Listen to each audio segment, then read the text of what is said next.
What's up, everybody? Thank you for joining us for this Sister Circle chat. My name is Dr. Shanique Lee. And I'm Tierra Parsons. And today is a time to heal for Black women teachers who loved and left the classroom. Right. We have some dynamic women with us today. Absolutely. Ms. Toye Watson is an abolitionist educational activist. She is a wife, she is a mother, and she has 12 years of experience as an educator. How y'all doing, everybody?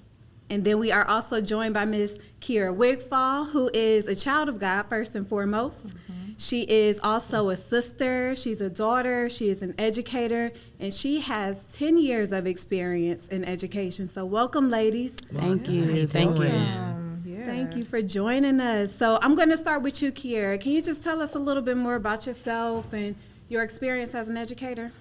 It's been a wonderful experience just throughout the time that I've been in education. I started out in nonprofit, so when I came out of school, I didn't have my license, so I wasn't able to go straight into the classroom, so I had to go in a different route. And so I went into the nonprofit sector and taught in the extended learning day, and that's where I got a lot of my kind of on-the-ground training. Even though I went through a master's program for teaching, we all know that you don't get the skills that you need to actually teach in the program. It's just a piece of paper to say, hey, you did it. But when you get into those classrooms and actually you're with the students and with the children and doing what you do, that's how you get those skills. And so I was able to do that throughout the time while I was trying to get licensed. That praxis is something crazy, huh? I had to take it quite a few times. 3 times. Quite a few times before I could get in there. But those experiences helped shape me. A lot of Title I, mainly alternative education. My last stop was I would like something I like to call like School of Affluence and Resource. Right. So that was a big spectrum, just being able to delve into all different aspects of what education looks like for all different types of students. So That's good. That's good, yeah. So what about you? When I graduated, I went straight to the private sector as a technical writer for an insurance company. And it was after the death, the killing of my brother, that I made a promise to him about what was I going to do to make things different. Even though we came in the same house, we had completely different educational experiences. My brother, if you imagine a child in their classroom that just gave you the business, that got, every day was a challenge. Every direction was like a battle. He would just battle you all the time. And so this is back when schools could expel you without a lot of, without a lot of, absolutely. Like that way, no? They have the detail, or the federal government has stepped in a way that it didn't previously, right? For sure. Because they got to track those federal dollars. But he was what people would call a knucklehead, but that didn't mean that he didn't have the intellectual prowess. Right. He was curious, and I think he knew that the type of education that he was receiving didn't reflect him, and he was going to question the teacher, at every turn. And so he was put out of school, expelled from the school system here, and when he was in the 7th grade, and they sent him to all kind of alternative learning where he didn't finish. So his last formal year was it was 7th grade. And so once he passed, something in me was quickened. I was like, I can't work in the private sector. It was financially beneficial, but it didn't do anything for my spirit and my soul. So I went back, I got my teaching license, and just so happened that first I wanted to go to high school, and that's when they had a little stop. Nobody was hiring. And then I got a job at middle school, and it just so happened to be in the very community that we was raised in. Okay. Hidden Valley, okay. Hidden Valley. You said Hidden Valley? I did, born and raised. And then I don't think that it was a coincidence. I do think that it was God working his unchanging hand, and I was 7th grade ELA in the same neighborhood with the kids that's dealing with the same socioeconomic factors that we were dealing with. And that's how I got in there, and I taught from 2009 to 2021. I just left May of last year. Oh, wow. Okay. And so my why was that kind of why when I got into the classroom. I'm the oddball out, I am not a teacher, but I have worked in public schools and I'm a therapist. So we're going to jump into some conversation around your experience as Black teachers and why you left, right? And so I am going to start with Miss Kiarra. All right. And I want you to tell the people what you taught, and when you taught, and where you taught, and why you left. All right. You might have to remind me if you don't. I got you. All right. So, what I taught, I'm a social studies. I have my bachelor's in history and my teaching's licensure in 6th through 9th through 12th grade social studies. I've been actually blessed to be able to teach all required social studies for North Carolina just in this short amount of time. So 6th through 12th grade social studies I've been able to do. So I did some time in middle school and some time in high school. Leaving out, so I even was able to build a curriculum, military history, after being a part of the National World War II Museum Teacher Summer Institute. Wow. Because in the alternative education, a lot of times there are classes that are not available to those particular students because the focus is behavior. But because I did such a good job with implementing the curriculum, I wanted to offer that to students that wanted something different. And so I was able to do that. So that was something a little outside the box. But my last year, and really my last few weeks, because this is very recent, me resigning from the classroom, I was teaching civics and economics. So for about 4 years at Audrey Kell High School, I taught civics and economics. So that was what I taught. Where I taught. What was the other ones? Why did you leave? Why did I leave? All right, that part. Everybody's going to have a chance to answer, but yeah, talk to us about that. And honestly, because we realize that it's a lot of weight, it's a lot of pressure as a teacher that you're under with having to meet so many different types of demands, and then you're dealing with your own personal things, and the teachers being underpaid. And so there are a lot of factors that could contribute to a black teacher or any teacher leaving the classroom. So what was your why, though, for leaving? You know, it wasn't until just now when you just broke that down that I realized, because all this time I've been thinking that it was a certain thing, but it gave me an opportunity to realize, you know what, this started 4 years ago. At my last school, when I worked in alternative education, there was a situation where we weren't able, as teachers, to advocate for 2 students that were supposed to go back to their regular schools. But the way the system was set up and how things were going, they were trying to keep them in the alternative school. And one student, this was their last year in high school, and one of their opportunities was playing basketball, and that was going to help them get to college. And they were blocking that. And so some of us as teachers were trying to advocate for these students because it was their first offense. You know, it wasn't something to keep them there. We had a new principal coming in, and one thing that he said during a conversation about me and a teacher, we were going to go to the assistant superintendent to advocate for these students. And I guess apparently we know about these birthday parties from our professors that you weren't invited to. So there was a conversation that had already happened and a decision that was already made. And so he said, oh, you guys are still planning on doing that? The decision was already made, and the decision that was made was above your pay grade. Like, basically, like, you ain't nothing you can do about it. That moment was the defining moment for me, when I felt like I could no longer have a say in what my students, what's happening to my students, what advocating for them, like me as the teacher who's with them every single day, fighting with them, trying to educate them, trying to keep them on the right track, and nobody cares what I think. You're powerless. I'm in the wrong position. I was like, this is it. I said, I got to get out of this classroom. And even though at that moment, in that time, I wanted to leave, God had a different plan, because I didn't leave until just a few weeks ago, and that was 4 years ago. And so I had to get this experience that I've had at Audrey Kell, because it's a different end of the spectrum. So being in Title I, being in alternative education, that's a different look than being in the Ballantyne area, the area of affluence and resources. The school looks different. The demographics are different. The education is different. The curriculum, the push for rigor is different. Everything. It was a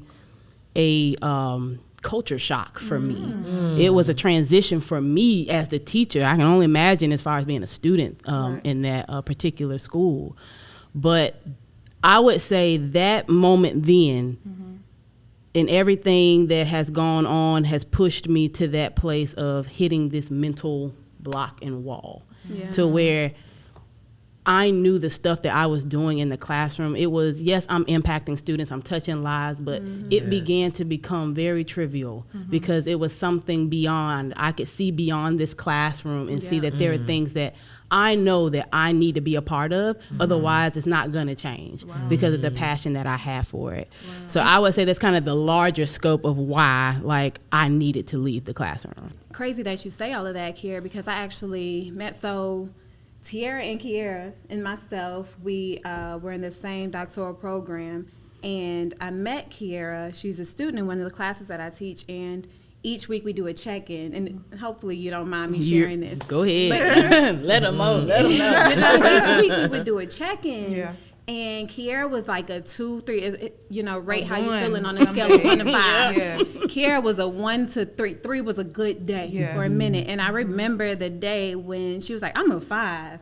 And her whole just affect was different. She was bright. She was happy. There was joy. There was peace there that I had not yet seen. She was free. And the reason when we asked, where this 5 coming from? She said, because I'm on a sabbatical. I'm taking a week off. And actually today, I made the decision that I'm not going back. And I feel so much lighter. And that gave me chills. And from there, it was 5s. It was 5s every week. Every it's week. been a 5 every week since then. That's beautiful. And what you're saying, Kiarra, so many people I think resonate with, because you become a teacher, an abolitionist teacher, right? Because you want to impact lives. This isn't, we don't do it for the paycheck. No, absolutely. We don't do it because it's cute or fun or honorable, because don't nobody really care about teachers. Right. Very true. Very true. Absolutely. And so when you're doing that and you realize that the impact you make really doesn't go beyond your classroom, because even your students that you are making an impact on, when they go to second block, they're getting harmed by their Exactly. And so that's, I think, why both of us went into the PhD program, and I made my decision to leave teaching while I was there. And while I felt that same sort of freedom. I felt light, but I felt so heavy at the same time, and that's gonna make me pivot to you, Ms. Watson, because light but so heavy. Light but so heavy. Can you tell us a little bit about your experience loving and leaving the classroom? Well, like I said at the beginning, my why was what I feel like, what I know now is exponential. I'm saying that I'm going in the kids I'm going back for kids like me. Wow. And I remember not being able to understand what that back was until I've stepped away. So the reason why I always add abolitionist to education is because we all, I've heard and I've seen with my own eyes, education is not the safest place for Black and brown bodies. I'm just going to be honest. And so when you go into that classroom, you're acting as an interceptor, an interlooper, you're a fighter, you're so many things other than just an educator, just because of the anti-blackness that permeates the school system, on top of the harms that have been done in the school system. So I came in there with that type of thing, and with that on my back, like, not in my classroom, not around me. These kids are going to get the best of the best, and anytime I see something outside of that, I'm going to address it very professionally, but that's what I did. And so when I went into the classroom, made terrific bonds with my children, like, love them. My colleagues I feel like they found a safe place in me, because I knew in order to reach them, they needed to feel safe too. So I loved on my educators regardless of who they are. And I had a good track. I mean, I was awarded for some of the efforts that I made, but I always had contention with my admin. I went into Southwest Middle School, then went to MLK Middle School, and I spent the majority of my teaching years at MLK.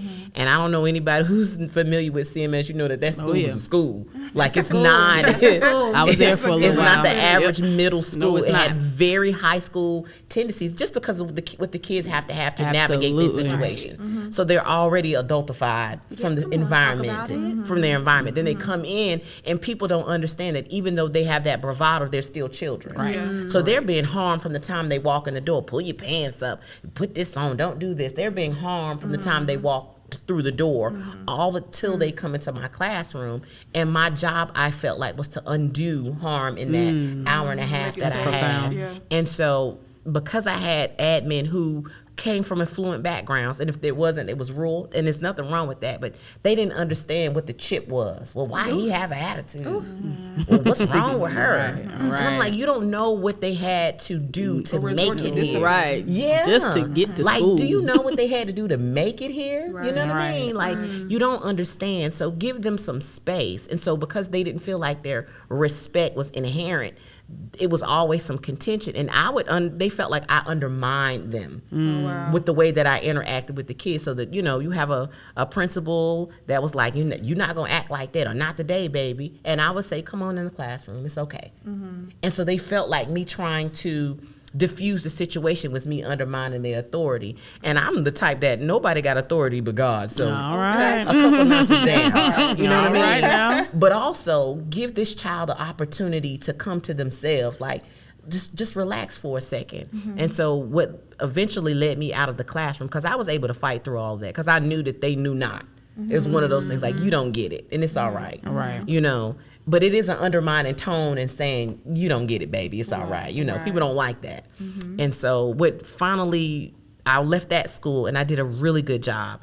I think it's because I was from that community and I loved it. But I was like, you know what, let me get out of this, because maybe I'm too attached, because I can see me and my family and these kids, and I'm so passionate about it. And so I went to a different school. The last school, I went to Whitewater, and then I ended up at Ridge Road. And it was right during the pandemic that I knew, oh, no. I knew then that this wasn't something I was going to be able to continue to do, because we were not prepared for the pandemic.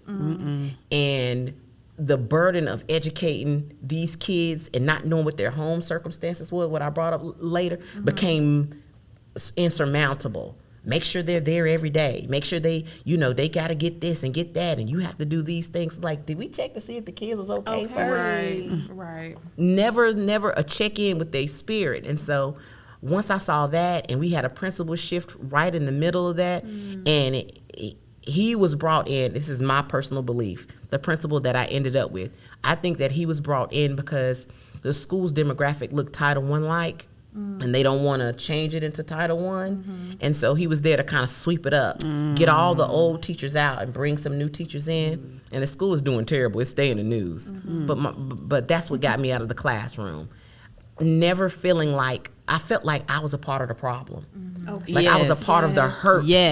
And the trauma of those kids. And I couldn't look myself in the face. Like, you say you going back, but what are you really doing? Like, you think this little book gonna transform this situation? You think an hour and a half undoes 6 hours of somebody bothering them and beating on them mentally and psychologically? I was like, if you real, you have to leave. And I felt real Harriet Tubman like, because I knew this was a plantation. Let me get off this plantation and run towards my mental health and freedom. Then I'll come back for those kids. And that's what got me out the classroom. Wow. So, that's a profound statement. And we're going to get to your experience, Dr. Lee. So Kiarra mentioned a mental block, right? And so did you experience something similar as far as a mental block during your experience?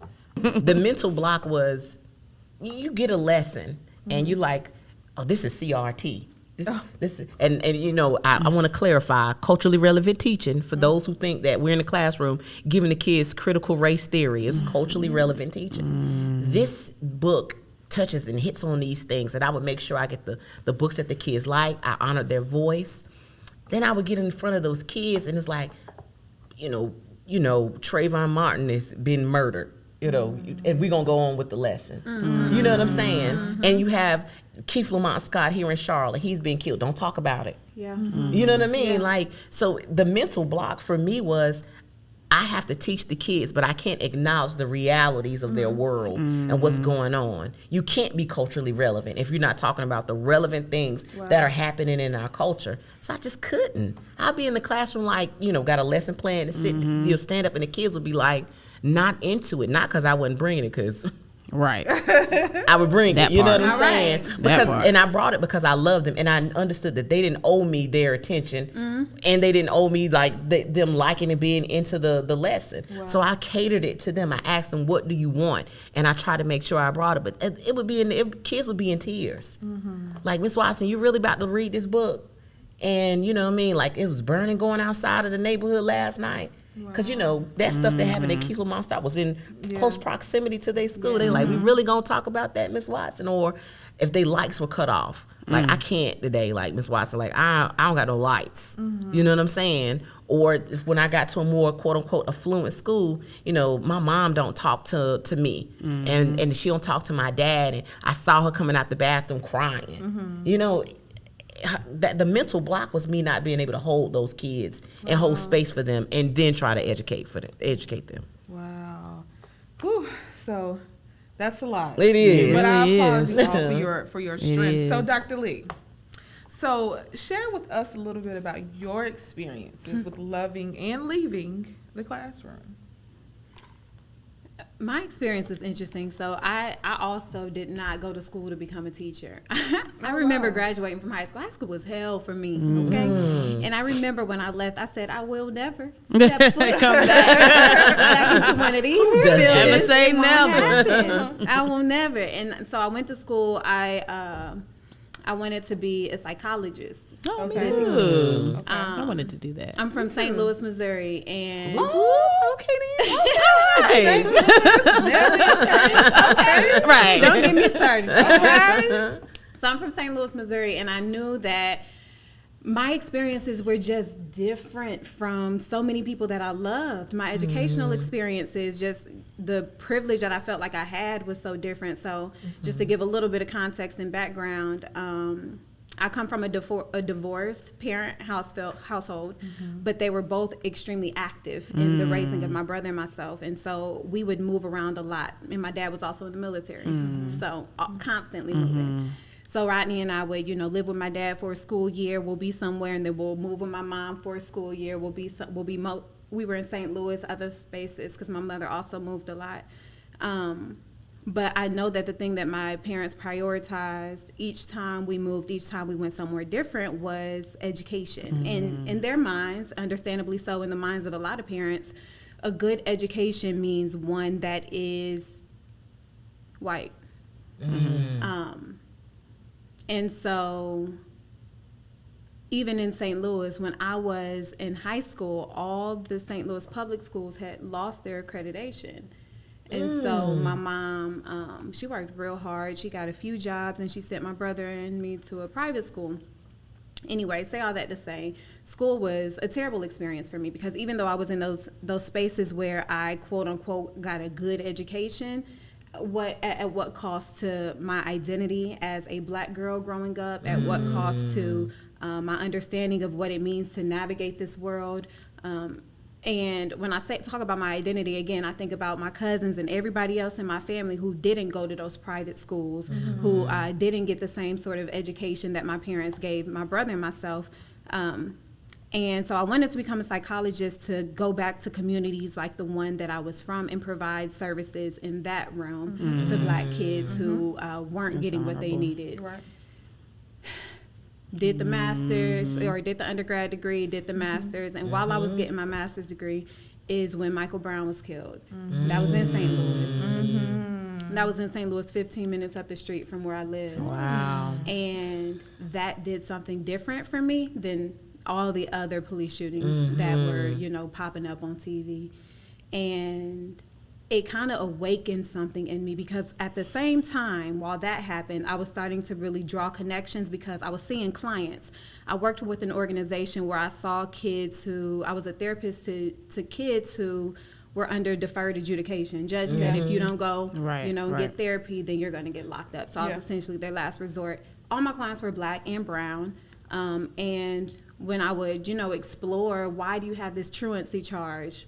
You have a charge because you're skipping school, or why you have these other charges. And every single one of my clients talked about trauma and isolation in school, how they hated school, how they fell through the cracks, how, people thought that they were dumb because they didn't feel like engaging in the lesson, whatever the case, how they were suspended or expelled for these minor infractions or these subjective infractions, And it started to really hit me how big of a role education plays in the socialization of children. Absolutely. The way that they view themselves, the way that they navigate this world. And so once I got my master's degree, once I finished that up, I didn't go on to become a psychologist, get my PhD. I went through Teach for America, and I became a high school English teacher.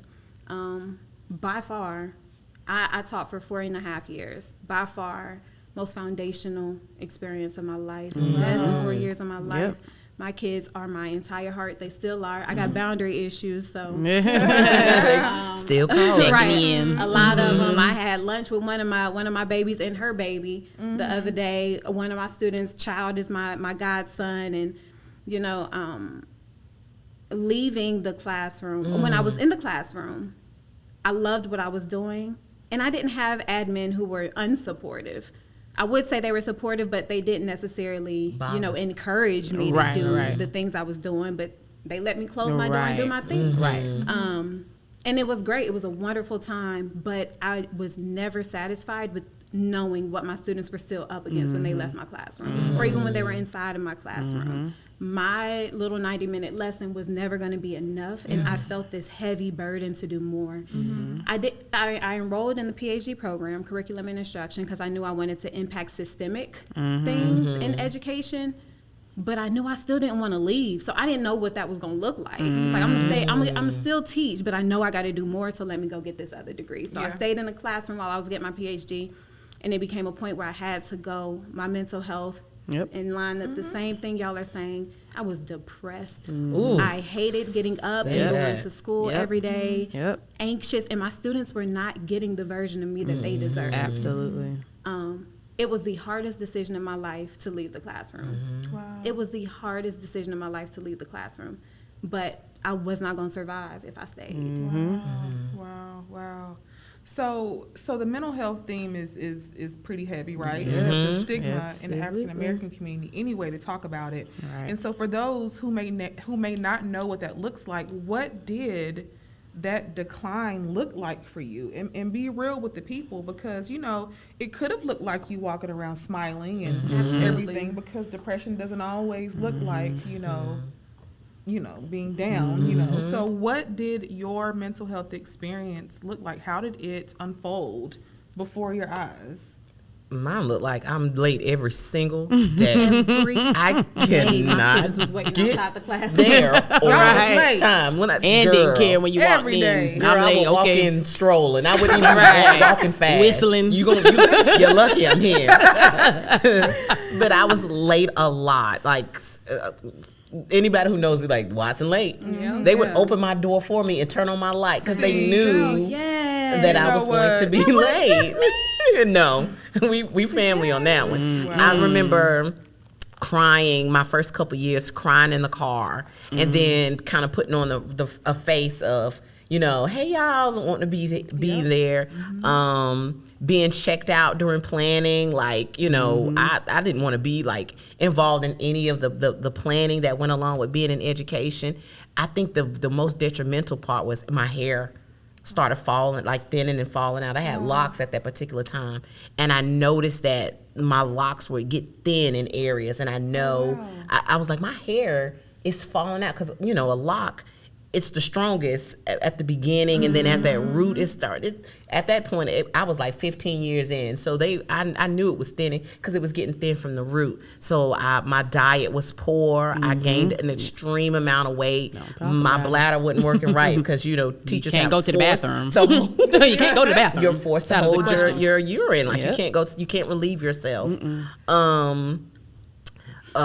Just basically, This is insane. So Just talking about it like, I see your face like, wait a minute, what?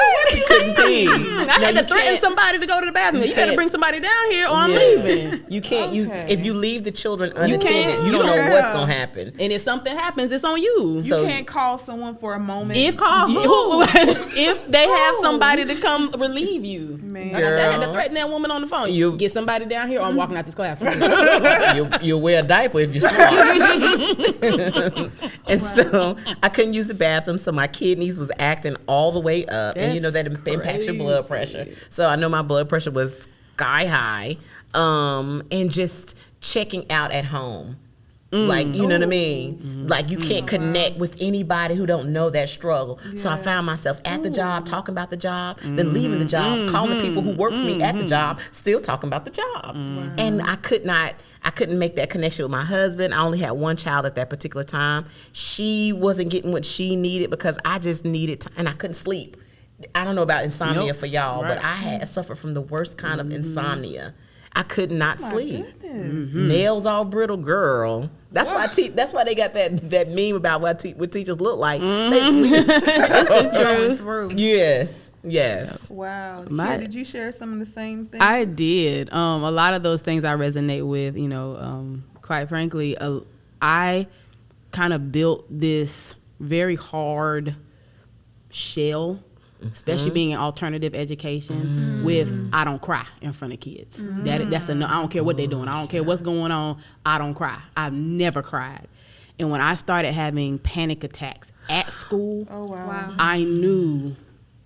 Even in that moment, I had to step out and go outside. I needed someone to watch my kids so that I could Be release. human. Wow. And a child walked by, didn't even know me, was like, "Are you okay?" And when I had to sit there and really lie to her face and just, "Oh yeah, I'm fine, whatever."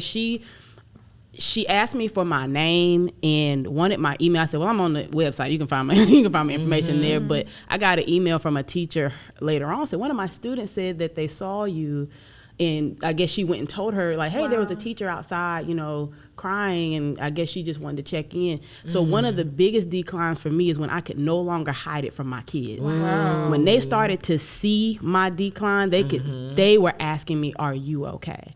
I had a young man come early in the morning one day, and I was so jaded, but I thought he was like, "Don't come in here talking about no grades. Like, don't come in here ask me when can you know. I don't want to hear it." 'Cause I was like, I was already on 10. I was like, "Don't come in here saying nothing crazy." Good morning. Right. And right. The answer is no. He was like, "Is it okay if I come in?" I said, "Yeah, come on, what's up?" And he was just like, he said, "I don't know what," this was after winter break. He said, "I don't know what's happened in your life." He said, "But I can tell something's different." He said, "Because we really do love your class. We love you. And we enjoy being in here. And we can tell that you're, kind of going." He says, "I bought you these flowers, hoping that this would cheer you up." Yes. That's when I knew I hit rock bottom. When the kids felt that compassionate about me, knowing that my teacher is a rock star, and she usually is, and we see a difference in her. When the kids started checking in on me, that's when I knew I had every bit of armor that I had built up had fallen away. Who else checked on you though? It seems like your kids, because I'm so if your kids can check on you, was there an adult there? Did you feel like administration really cared about you and checked on you during that time? I would say my team, my civics team, they did a good deal of supporting, especially one individual in particular. She really was a big support. Admin, not so much. They was running around. Audrey Kell was experiencing behaviors they've never seen before because it's Audrey Kell. So whereas other schools probably like, "That's all y'all dealing with?" They're not used to dealing with the amount of behavior that they had to see post-pandemic or, post-remote learning. I won't say post-pandemic, but post-remote learning. So they were running around trying to put out fires every day, and that just wasn't what Audrey Kell had to ever deal with. So they didn't really have time to worry about teacher mental health, more so the kids, which we understand because of course the kids are the priority. But when your teachers are deteriorating, because I wasn't the only one, and I definitely wasn't the only one leaving and resigning from the school.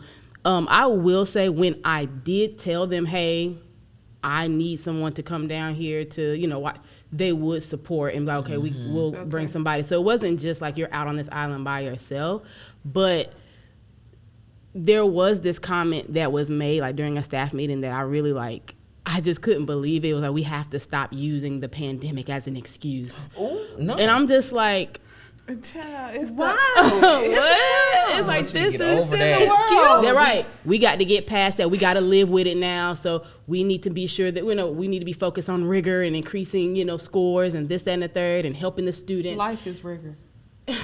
Come Put that on on, the shirt. Tierra. Get around all day long. Come on. Right. See, yeah. And I didn't necessarily appreciate that comment because I was just like, this is why we are deteriorating. We can't focus on these things to help our students because we're drowning. And nobody's throwing out a lifeline. Wow. So did you experience, Dr. Lee, like what did your mental health experience look like? Because it seems like with the Teach for America, you had support from the admin in some way, but what did your mental health experience look like for you?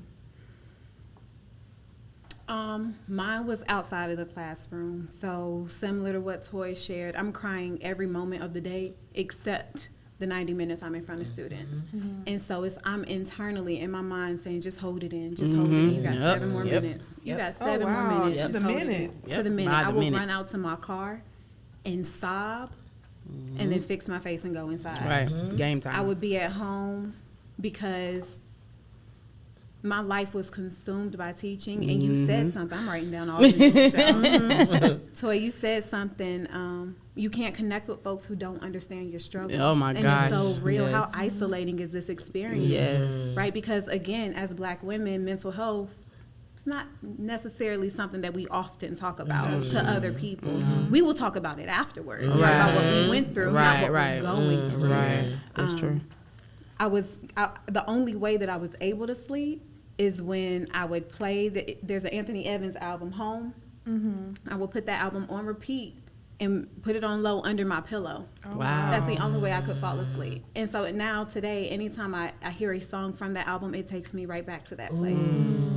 Driving in the morning, driving to work in my car, just like praying like, Lord, just please just Every let me day. have a good day. Just Every give day. me an ounce of joy. Give me something, Yep. to look forward to. Resonate with that. And it was those moments for me. I lost a ton of weight. My body gonna tell on me every time because I can eat. Childhood. I wish that was the case. I've been big for a long time, but when I'm small, you can tell I'm going through it. Yeah, And the I body got keeps the small. score. My body telling me every time. It was those small things, which weren't small at all. And another thing that I noticed when you all were speaking, you, Kiarra, specifically, is when you talked about understanding why the needs of students were put first. Yes, students always come first when it comes to education. And also, I think as teachers in general, and especially as Black women who are also teachers, we're so used to being marginalized. We're so used to being pushed into the margins that we can't even fathom what it looks like to be centered, for our needs to be centered, for us to also receive the type of attention that we need to show up for the students. That's true. How we gonna show up to them when we trying to hold in our tears for another 7 minutes? Right. Not the 7 minutes. So let me ask y'all this. So I hear you say that students are always the priority, in which I agree that students Absolutely. should be the priority for the record, okay? But do you think that it's possible for there to be 2 priorities, for 2 narratives to coexist in that priority space? Because if there's no teachers, then there's no teaching being done. Right. And that's Okay? what's happening right now. There are Right. no teachers. Exactly. Right. And so what do you think could be done to help kind of create that co-narrative for both the teacher and the student to be prioritized in these educational spaces? The acknowledging that there can be a duality. You can love these kids in the mission and be exhausted by it all at the same time. Right. And so what happens is, I just think that people who are making rules and stuff for the classroom haven't either been in the classroom in a long time, or they've never been in the classroom. And if they have, they haven't been in the classrooms like we were in the classroom with those type of demographics. So I think first, there has to be acknowledgement that there can be a duality. You can still be trying to get over, like trying to move forward with the pandemic, but understanding that this is we're still in it. Let's start there. And people are struggling with it, like she mentioned. So 1, understanding the duality, and 3, I think, and this is just me personally, there needs to be a mental health specialist on call, open door policy at a school for the adults. For the Yes. adults. I should be able to walk in, Yes. bar none, write down a time I could come in and speak to a mental health specialist while I'm at school. And nobody should look at me sideways or crazy or anything like that. Wow, like, that's good. I think that should be something that's idea. Or implemented. telehealth. You know, we Yes. have a telehealth program at the university that I teach at, and it's available on your smartphone, mobile device. You know, those services, you can access that. So that would be great as well. And Wow. they have that because that was kind of what was suggested to me, like when I had my mental break at school, and that was kind of my final straw. It was like, you know, reach out to, you know, these services are in place. And I mean, I was already working with a therapist at the time, so I didn't necessarily need to. I was like, well, you know, that I tried that some years ago when I was working at MLK with the nonprofit organization, and my father had just passed. And so I was, you know, that's again one of those, like, I couldn't deal. Yeah. And I needed someone to talk to, and they said, telehealth, you have this, you have this. So I tried that, and for some reason it was so like, and I guess maybe because it's just like, you know, it's almost one of those, well, what's wrong? What do you know, like, I'm calling you to kind of get some, you know, some level of, you know, it just wasn't connecting. And it's just not, I don't know, it wasn't enough. And I feel like having that, someone that's a specialist at that school that knows the teachers, that has relationship with, you know, teachers, you know, of course, knowing what they teach, the students that they teach. So when I'm talking, you know what I'm talking about. Like, you know so-and-so and how they can be or whatever. So you understand that. But with someone who's just kind of trained to deal with everybody that's calling in, you kind of become one of just the number. Yeah. So I love that idea of like a specialist at the school that's for those teachers, for those admin or whoever. Yeah. I also, you know, telehealth, and it should be rolling. Like I'm in therapy right now, and I've never physically been with my counselor. It's always been telehealth and checking in like that. And I think, you know, when it connect, because I've been in person and it didn't connect. I just think it's the person. Yeah. Like I had I felt her immediately when we started to talk. So I do think that when we talk about culturally relevant teaching, we need to start talking about some culturally relevant therapy too, right? That is good. So being able to talk to somebody that understands what I'm saying when I say I feel isolated and unprotected, or I feel like everybody comes to me, but I have nowhere to go when I'm feeling down. That's like, correct. you know, I was the strong teacher in people's mind. Right. And so Superwoman. everybody coming to the kid and the kid goes nowhere, you know? Right. And so I didn't have anywhere to go. And then my class was also, you know, the behavior class too. Oh wow. So, you know, I'm the teacher, the student whisperer too. I was So, just you about know. to say that. The behavior whisperer. Yeah, that's exactly what you are. Yep. And so they were like, you know, Antonio, even though he's not on the 7th grade and you've never met him, he needs to be in your classroom. He needs some structure. Why you ain't got it? And so it would be, my classroom became default ISS. Right. And then default OSS too. So understanding that enough is enough. I was pregnant. Wait a minute. I'm sorry. Keep going. Okay. That was good. That cleared me. And so, you know, I was at one time, this is when I knew the school that I left. Default I'm going to call ISS. you out, Martin Luther King Middle School, because I was pregnant. And I still was being done like that. My class was still default ISS and OSS. And let me tell you something about my pregnancy. At 5 months, it's like put me in some stirrups. I look like I'm ready to go. So it's not even, it wasn't even like, you know, some people like they pregnant. Oh, look at her little belly. No, my Baby nails bump. was You was pregnant. It's not my nails. Okay, so I was pregnant. And so I'm waddling around and, you know, and they still like, girl, you tough, go ahead, get these kids. They won't even acknowledge my femininity in that particular You point. didn't feel seen. And the vulnerability that comes along with the Yeah. condition that I was in. Wow. I'm not allowed. So ain't I a woman? Come on. That type of thing. Ain't I a woman? Yes. And so when I wasn't able to do it during that time, I would get aggravated. You know, really? You don't want to do that? And it bothered me to no end. So I would have liked to not only have a specialist to talk to, telehealth, but the okay to leave. Yeah. So you busting at the seams here. No, You want to share. No, I don't even know if I necessarily have anything to add. It's just, it's wild to hear you all articulate my lived experience. Wow. I didn't know you. Right. When I was teaching. Right. I never met you. Right. How in the world are y'all talking about, how are you in my head like this? And I know it's not just us. It's and not. so to answer the question that you asked earlier, spaces like this have got to exist. They have got to not just exist organically, like we create them ourselves. They Yeah. need to be structured Yeah. inside of the Intentional. schools. Because, I mean, folks got to know that the reason we are there, the reason teachers are there, is to provide the best possible education. Absolutely. We're not there to be mediocre. Right. We're not there to give the least of ourselves. Right. But if that's all we have, what can this environment do to help me help them? How Right. can you provide the best education if you're not your best self? You Yes. cannot. It's impossible. You cannot. And in the schools that has the most stress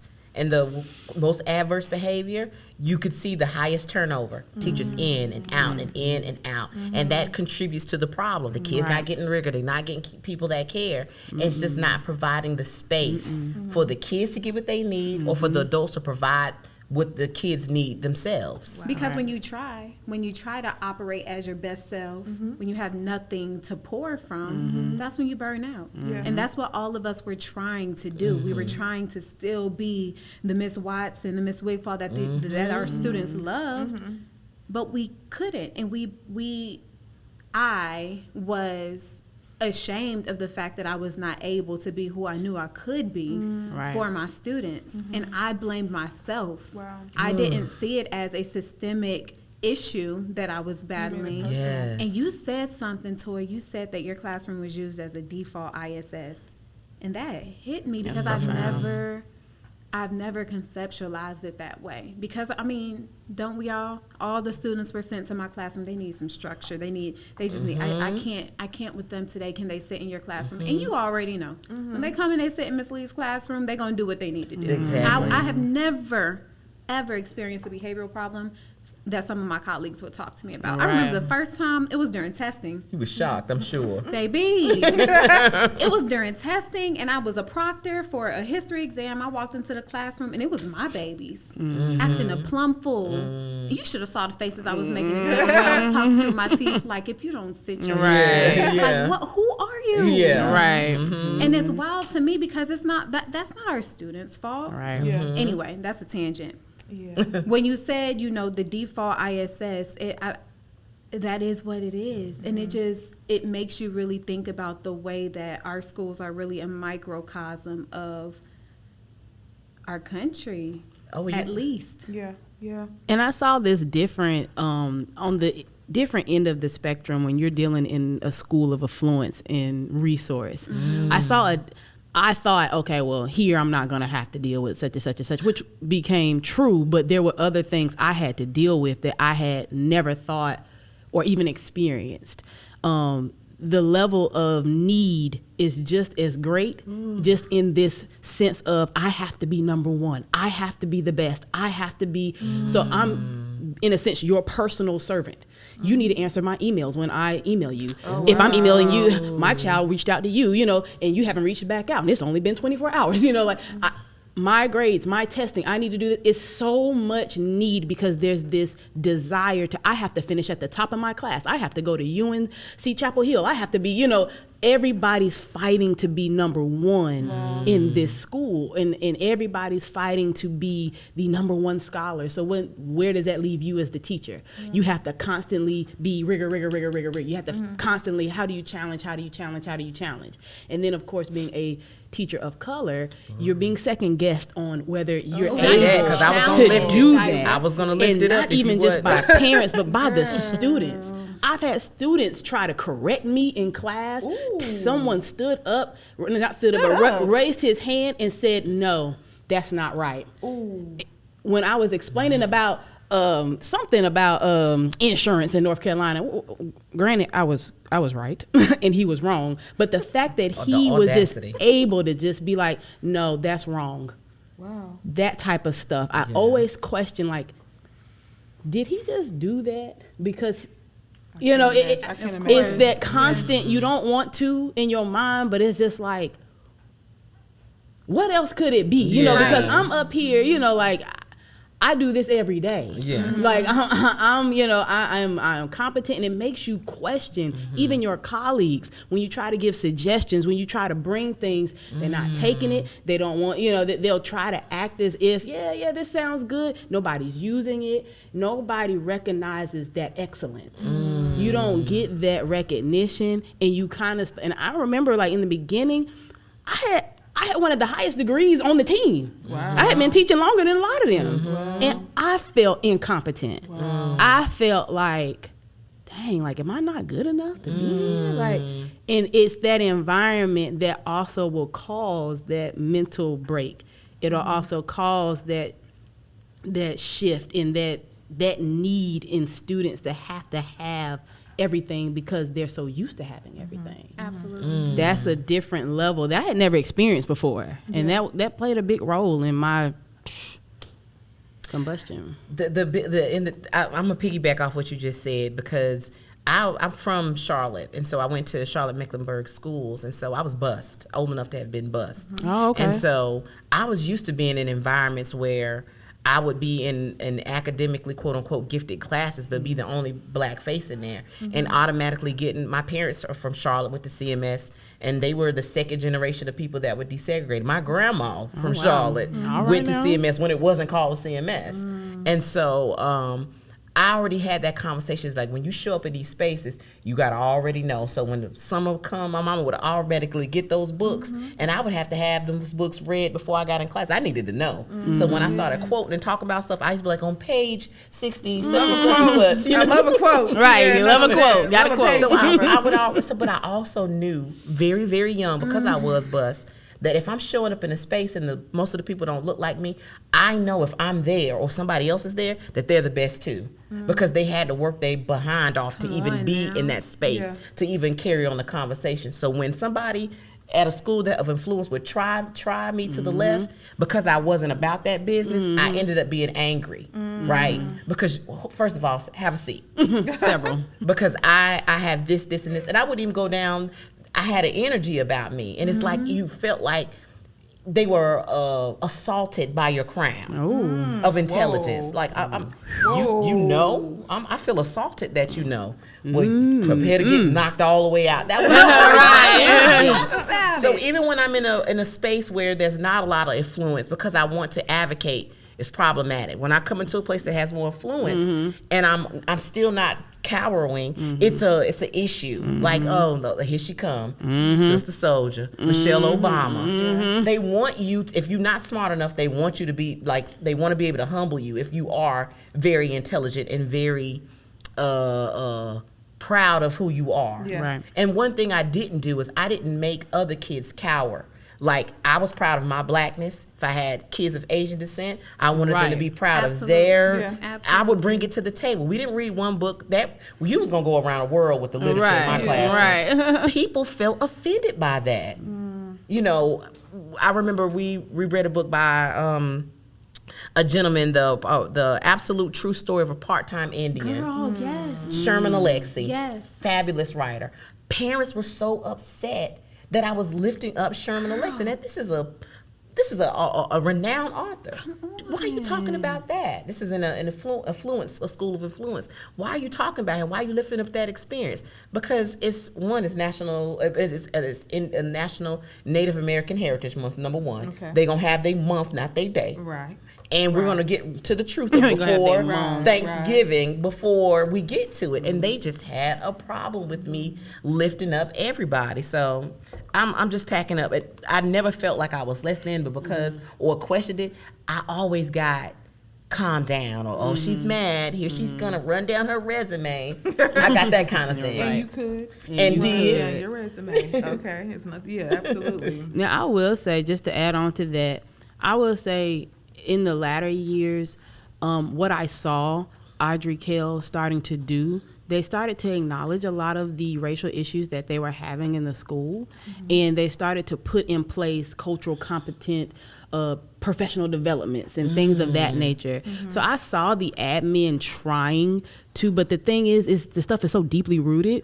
The admin didn't even know what they were about to deal with because of the stuff that they were trying to do, you know, and trying to like make changes and things of that. Because now you're going up against teachers that's been there for years, parents and community that's not really feeling it. So it's a lot of stuff that I saw them trying to, like, okay, we acknowledge that we got some stuff that we need to kind of put together, but because of the environment, because of the community, a lot of that stuff was not necessarily met with open arms. And even to go further with that, for too many people, acknowledgement is enough.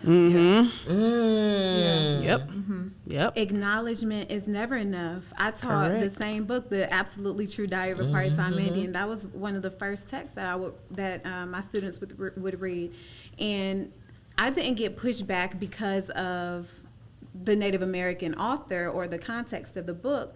I remember I got a parent email, and I kid y'all not, the subject line of the email said, "Why is your class so sexual?" What? Oh, it does have some masturbation in the book, but he talk about a teenager. I was like, wait, what? She's like, wait a minute. Because of reading that book. Child, I opened up, and this was the first year that I taught IB, which is, Yeah. What's IB?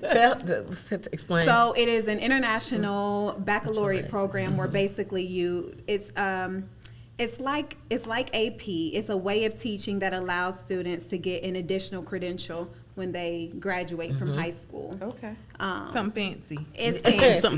Collegiate credit. Collegiate credit, exactly, yeah. I had a parent sent me that email, and that was the subject line, and I opened up the body of this email, and she was cussing me smooth out with no cuss words. She was going off, and she was just talking about, I flipped through this book, and he was talking about masturbation and all this stuff, and my kid is only 14 years old, and baby girl, all right, hold on. And this has been happening for a while. Like, let's have another conversation. If you think this is the first time your baby didn't talk, anyway. And so I replied to her email because respectfully, that's her baby. And so I was like, I understand your anger. I am going to continue with my lesson in this book, but I can provide an alternative text for your student. This is why this is important. And I will let you know that at this public high school, and even if it weren't a public high school, it's likely that your child, if not has engaged in these conversations, has at least overheard them, and a curiosity has been sparked. I would much rather the exposure we has have happened. Conversations in my classroom, in the safety of my classroom, which is not a sexual classroom. Let's start there. And but whatever. That's what I'm going to do as a teacher, because I have the freedom to do that. But I can provide an alternative text to your student. And then I get this reply email. No, I don't want my kid to be the weird one. Oh, well. It was a completely different tone. I wasn't ready for them to grow up. Oh, no, he's going to get this alternative text. I empathize with this mother because I'm not a mom. I can't imagine what it's like to see your baby start to, grow up and develop. And she had the right to feel the way that she felt, but to come at me, she did not have the right to do. And so there was that. I remember one time, because like I said, when I closed my classroom, I did what I did. My students absolutely loved me, and that was the end of it. But I remember one time, my neighboring teacher, I guess she saw what was going on in my classroom, and she asked if she could bring her students over, so they can have the same lesson. I was like, yeah, sure, come on. And we had just finished watching 13th, the documentary. And we were having a conversation about it afterward. And it just turned into this really incredible conversation, which is what my classroom often looked like. And I got a meeting with the principal the next day. Lord. And the principal said, well, I just want to let you know that there are students going around saying that you are calling our school racist. Child laughed. I burst out laughing. I was like, come on, right. And she was more encouraging. She wasn't the principal that was there when I left, but she was the one that was there when I got there. And she appreciated the work that I did. And she was like, I know you, and I know that's not what's going on. I'm just letting you know what they talking about. And I'm like, okay. I told her what the lesson was about, and she was cool with it. But, what I loved about my job is empowering my students to have that critical literacy, to have that critical thinking, to be able to see injustices and do their part to create a more equitable society. But then they would go home to parents who didn't feel the same way. Because, like I said, I started teaching IB, which meant the demographic of my classroom shifted. I had a lot more white students. And when I tell you, them babies ate up every ounce of what I gave them. Because I did not change my instruction. But they loved it. They wanted to stay after class and have conversations with me and talk about all the things that they wanted to do. But they would get pushback when they went home and tried to share the things that they were learning in school. And so, again, it's just recognizing if I can just spark a seed, just plant a seed in the minds of our babies, you know, and maybe they can go and make broader change. And that's really all I could do. But y'all said something else. It's exhausting also having to always prove yourself. At what point can we just show up and exist and do a wonderful job and move on with our lives? I think the biggest question for me used to be, do you trust your hiring skills? Like, did you feel comfortable and confident in the person that you selected, or were you just trying to fill a seat with a warm body that day? Because if you hired me, and the principal did, then you should feel very comfortable with who I am. And I don't hire, you know. Right. I'm very much who I am. Right, correct. Feel comfortable and confident in your hire and stand behind who you hire. I just think as Black women, a lot of the push out is the lack of support in every turn. Do you support me with my curriculum? Do you support my mental health? Do you support me teaching these kids? Do you support me being rigorous enough? Do you support me protecting these kids who are often unprotected? Like, where is the support in any turn? And I didn't feel the type of support I needed until I left. Because then people feel comfortable enough to tell you, girl, I felt the same way. You know, you lift up an injustice that's going on in the school. Nobody says a word. Right. At the water cooler. Right. Yeah, Watson, because, I'm getting done like that. I'm being attacked. This such trying to do that to me. Then I lift it up because, I'm being an idiot. I'm Norma Ray. I raise my hand and say, you know what? People feel like people are using their what do you call it? Your evaluations in a retaliatory manner, and I don't think that's what people are doing. How do we get teachers to do exactly what they need to do? Then when they're not, use this as a teaching experience, or then at least help them build up their classroom so they'll get a higher evaluation. Are you the only one that feels so? I said, no, a lot of teachers feel the same way. They ask a group of teachers, crickets. Now Norma Ray up there fighting for you because I don't have evaluation issues. My evaluations go good. But teachers have asked me and I lift it up and there's no support. We have a really hard time with advocating for ourselves for some odd reason. I find that very interesting. Because we're trying to survive. Yep. We can't get fired. That's what it is. We can't be targeted. Right. That's what it is. Right. That's real. That So is what it listen, is. so let's switch gears. Let's take this train on a different turn. So there are a lot of teachers, a lot of Black women teachers that may be listening and looking for hope, right? A source of hope, right? Now, disclaimer: we are not encouraging anyone to leave and quit their job, today. Right. Okay, let the Lord lead you. Let the Lord lead you. But they're looking for just some hope or some advice, and so just share. How did you feel once you left? So what was that moment like for you as we take this inspirational journey today?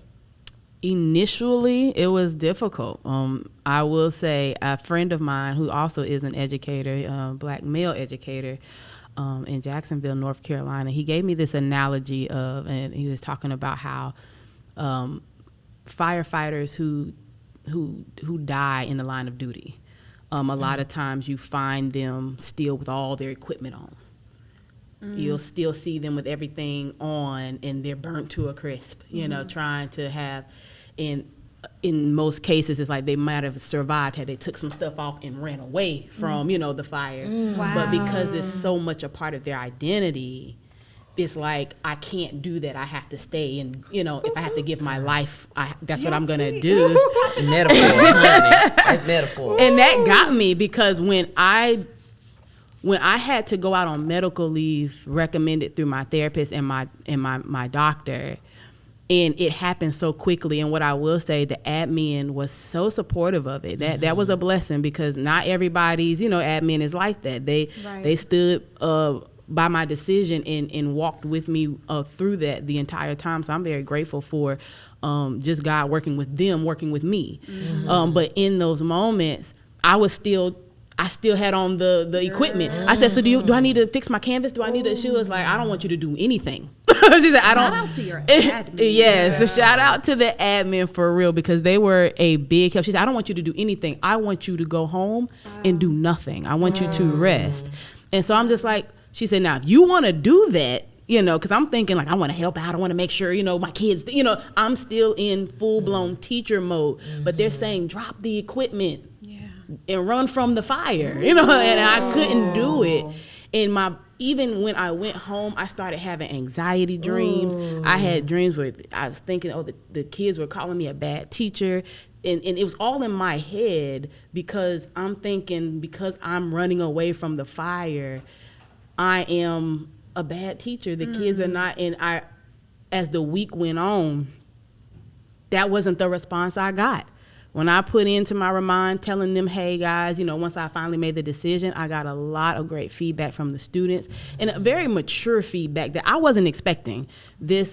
We understand you have to do what's best for you. We're gonna miss you. We love you, but we understand you have to do this, you have to do that. And it was just like, I wasn't really expecting that from them. But that transition in the beginning was very hard, because I couldn't put down the equipment because it was so much a part of my identity for so long. And so I had to question, okay, because I'm not in the classroom, does that mean I'm not a teacher? Does that mean that I'm no longer this because I'm not in a classroom? And so as I reflected on that and channeled through all of that, that's when things started to kind of ease, because that's a gift for me in my mind from God. And God's like, I put that in you. I don't care where you at. You're gonna teach, whether it's in a classroom, whether it's on a podcast, whether I don't care where you are. That's what you're gonna do. And so as that became more and more, I started to feel lighter. That's when y'all started to see the fives. That's when y'all started to see the light brimming. Because I was like, I feel better. I feel like shouting. I feel good. It just felt good, and I felt rested, and I felt at peace with the decision, because it definitely, like you were saying earlier, like let the Lord lead you. It didn't come without consultation with my pastor, without prayer, all of that. I didn't just resign, that at least I couldn't do that. I had to make sure that it was thoughtful and and prayerful. But as time went on, that shift that happened, I really did feel this huge lift. It had to happen. Otherwise, like you said earlier, you would have just died, like just and not physically, but emotionally, mentally, intellectually, all of those things. I would tell teachers, I always think about, if I could do it again, what would I need? What would I try to give other teachers to have something that they need? One, get you a group of teacher friends. And they don't always have to be in your school. Right. I think that's something that I needed to know. I needed to reach out to other educators who were in similar situations, but not necessarily at my school. One, get you a mentor. Oh, yes. Get you somebody that's one of those teachers that's been doing it for 20-something plus years. Hope y'all listening. Okay. And they have weathered every storm, and they've seen people come and go. And they understand. Yeah, to get you that. And another thing is, take your rest. I cannot say that enough. Like, we're so afraid to take a sick day. Okay, what's gonna happen? Like, the world gonna fall apart. That is so true. Because you at home coughing, or that you're, what I mean? Right. Or that you just can't that day. Because mental health is a sick real. day too. It is. Okay? Yeah. So take your rest. When you feel overwhelmed, put in the day. You get one, if you in Charlotte, you get one every month. So you got a bank of 10. You'll re-up. Go ahead and take your days. And then on the days that you don't have to be in the school for whatever, those optional days, don't come in there. Find something to do outside of going in remote there. day. Okay? Another one is whatever gave you joy prior to the adult burdens of your world, tap back into it. If you were a poet, go back to that. If you were a painter, Go back to that. If you could get lost in a coloring book, Do that. go back to the thing that gave you joy before Yes. the adult world came down on you. You know what I mean? Go back to that. And another one would be whatever your spirituality is. Call on whoever that is that you believe in, the power, the whatever power you feel like is higher than yourself, and evoke that before you step into a situation. Before you step into the classroom, before you have a conference with a parent, before you have any type of interaction with the admin, do that. And I think the last and most final thing is know when enough is enough. Right. Know when to drop the Before armor. you've Yes. gotten there. Yeah, know when enough is enough. Know when the bottom is about to drop out of that bucket, and handle yourself accordingly. And so I'm not telling people to leave because it took No. me 12 years to do so. What I'm telling people is I didn't recognize the signs, and so I left when I was burned out. I was just like her, a firefighter with all my equipment on, and so I left too late at that particular point in time. And so know when enough is enough, and listen to your inner voice. The advice that I would give, the main piece of advice that I would give is to say that loving on yourself does not replace the love that you have for your students. You can do both. Both can exist, whatever that might mean for you. To answer your question about what it felt like for me to leave the classroom, I actually got this quote from Toye, who said this to me before. She said, it felt like I was leaving my babies on the plantation so that I can get a taste of freedom. And that resonated with me so much because I couldn't understand the struggle that I was experiencing. I knew I had to leave. I was excited to leave. As a matter of fact, this was my exit. So I put in my 2 weeks. I resigned after 4 years, packed up my entire classroom and put it in my closet just in case I was going to go back, right? And then when summer came and went, the school year was starting back up, and I was jealous. I was jealous of all the teachers. I could go into, the CMS training. I was jealous of the teachers getting their classrooms together because all these folks are my Instagram friends, so I see them posting pictures and stuff. I was jealous. There was this just deep desire to be there too. And then my principal called me, and she was like, you have to come back. Like, I need you to come back. And I was like, well, I resigned. I can't come back. And I had the position, I was a graduate assistant. I was like, my position won't allow me to teach full time. She was like, well, what about this? What if I give you'll just be considered a full-time sub. You'll only teach first and second block. I'm going to give you your own classroom. You can decorate it, all this stuff, and you can just leave after second block. You don't have to come to any of the faculty meetings. I was set up. Y'all hear me? I was like, yeah, sign me up, bet. And so I did that. Like, after I left, after I made the decision, after I resigned, I went back. Wow. I went back, and I hated it. And I am, again, ashamed, but this is my truth, that even that year, as much as I love the students that I had that year, I did not develop the same relationships with them than I had with the students before, because I had romanticized, when I was jealous, all of that, I had romanticized teaching at that point. I remembered all the good, but my brain had allowed me to forget the realities of being a teacher. And so I hated being in that space again. It's almost like an abusive relationship. Exactly, an abusive relationship. Yeah.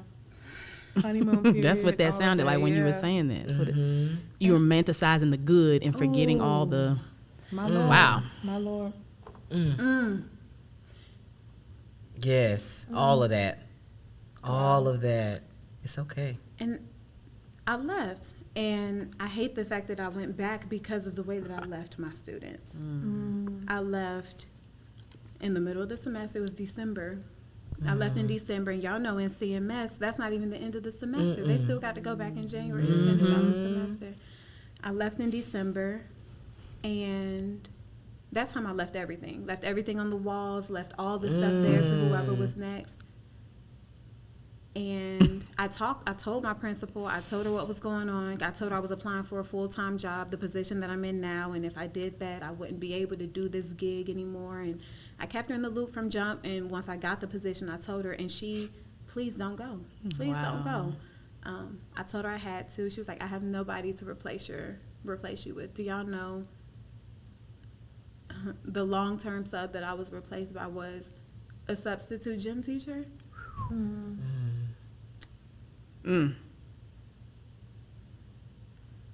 And I hate that I left my students that way. So talk about being part of the problem, right? But I had to go. Like I didn't feel like staying was an option. It was not an option for me. My students were upset. You know, it wasn't an option for me. Right. So I don't know. I just want to hold space for the folks who are maybe still in that abusive relationship.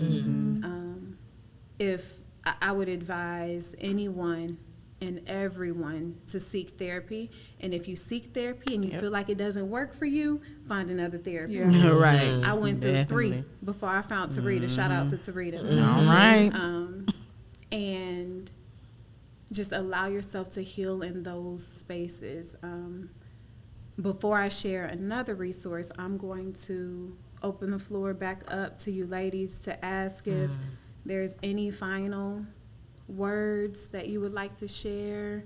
I just want to lift up. I appreciate you repeating what I told you during that time about it's like a plantation.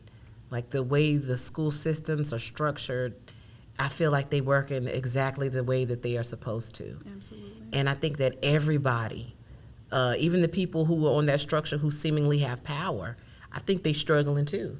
You know, they've done extensive research about what plantations did to those who were brutally enslaved and the people who were brutally enslaving them. And so they all were trapped. And the victimization is on different levels. Everybody was a victim there. But me leaving was so potent to me being able to stand myself. It got to the point where I couldn't stand me doing the master's work. That's what that was. I couldn't stand me. And so I had to leave in order to be free. But then I resolved it because I knew that being an abolitionist educator was my destiny. I knew I was going to come back, but I wasn't coming back to just go get the kids. I was going to go get them to make them free. And because I believe strongly that education is how you elevate in any kind of way. I was on that. I was on my Harriet Tubman, and I didn't care about who doors I had to kick down and what I had to do in order to get people to feel like they should and deserve to be free. Come on. And so a lot of that psychology is what I wanted to come and break down, because one of the most powerful things that Harriet said was she freed hundreds, but she could have freed thousands more if only they knew that they were slaves. On top of the fact that she had to force people out with a pistol. Come out of her.